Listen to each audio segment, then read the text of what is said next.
Belakangan, publik dihebohkan oleh kemunculan Kerajaan Angling Dharma yang berlokasi di Kabupaten Pandeglang, Banten. Kerajaan tersebut dipimpin oleh Baginda Sultan Iskandar Jamaluddin. Foto-foto yang memperlihatkan sosok raja Kerajaan Angling Dharma itu kemudian viral di media sosial.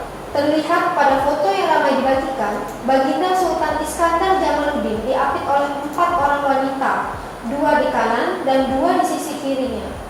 Lengkap menggunakan kacamata hitam, peci dengan emblem yang tersemat, ada juga kalungan bunga melati melingkar di lehernya. Para wanita yang mendampingi Baginda Sultan Iskandar Jamaluddin menggunakan busana berwarna hitam dengan hijau.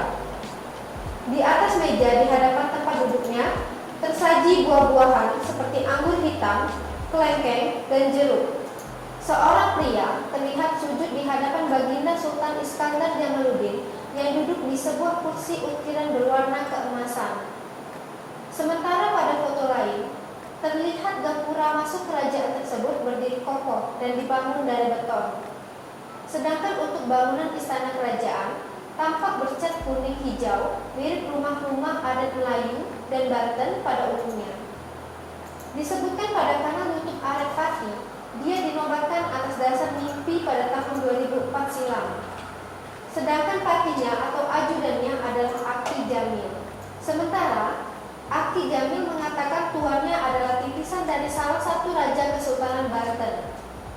Terkait nama kerajaan ini, menurut Aki Jamil, didasarkan pada titisan Batara Wisnu dalam legenda Jawa, yakni Prabu Angling Dharma. Sang raja, menurut Aki Jamil, merupakan sosok yang baik hati dan pemurah.